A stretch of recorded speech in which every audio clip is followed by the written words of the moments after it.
if you were acquainted with imprisonments, with beatings, shipwrecks, if you were familiar with stonings, with hunger, nakedness, weariness, don't you believe that that would affect your perception on life, and more importantly, your spiritual life?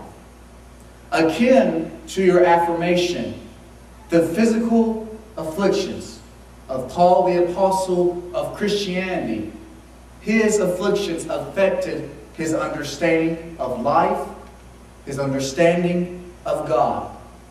Robert Gundry related the following, that in a letter to the Corinthian church, which is on the southern tip of Greece, he lists these physical afflictions in chapter 11 of that letter.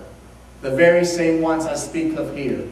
Imprisonments, beatings, stonings, hunger, thirst, these very such things.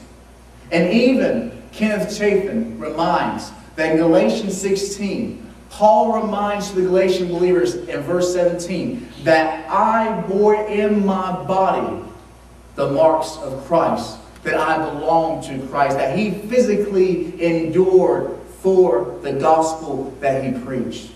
And so I believe through the physical afflictions that he suffered, he learned three things. Number one, he recognized the providence of God working in his life.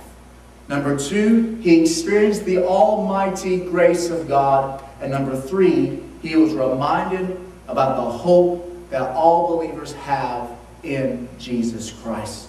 The foremost principle is the providence of God. You see, through his afflictions, he understood and appreciated that God was in control of his life.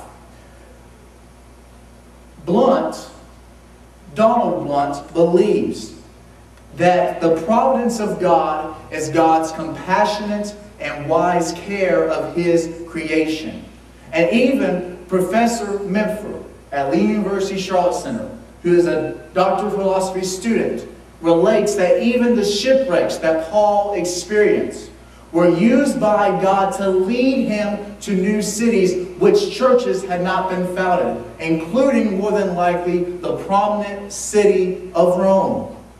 Also, we know, according to 2 Corinthians chapter 12, that God, in his wise care, allowed Paul to be buffeted by a thorn in the flesh. And both David Garland and Kenneth Chapin believe that this thorn in the flesh affected his physical body, whether it was a physical condition or it was an affliction imposed by others.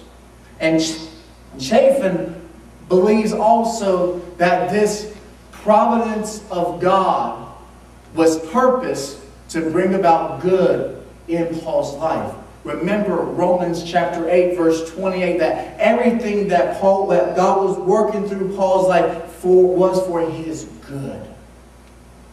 But through God's providence, he provided for Paul his almighty grace. His almighty grace.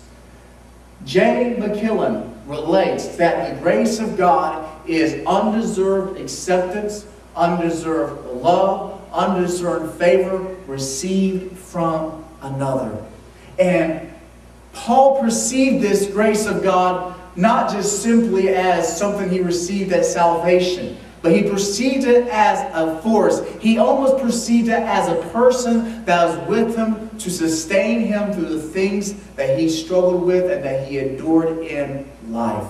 And so he learned to accept suffering, Garland believes, and not to rely upon his temporal resources because he had the almighty power of grace working in his life. French Arrington believes that the grace of God was the thing that enabled him to bear that pain, to endure that suffering in the midst of all of these physical afflictions. I like the image that David Garland gives.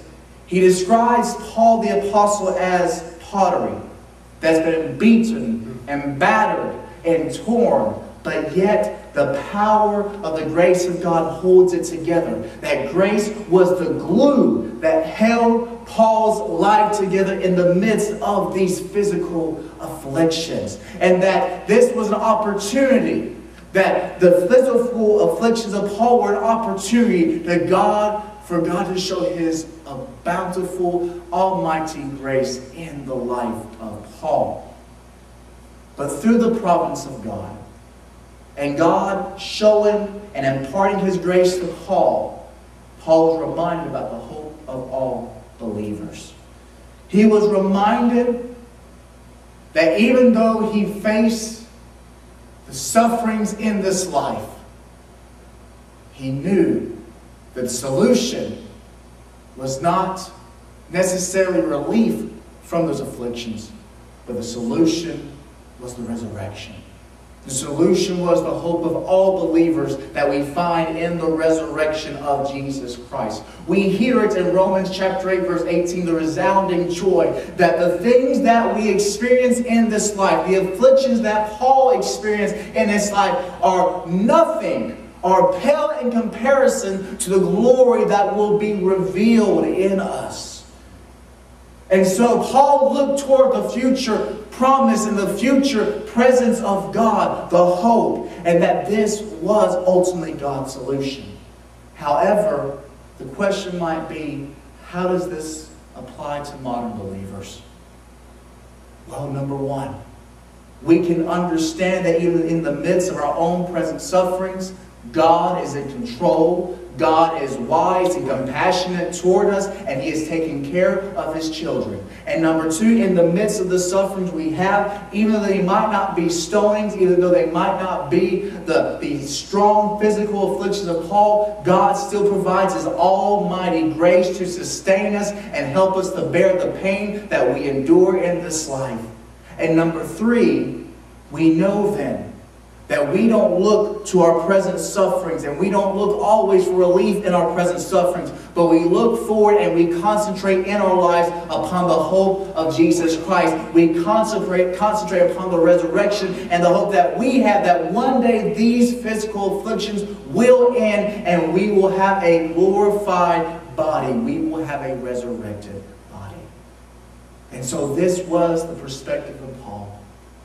It must also be the perspective of modern believers.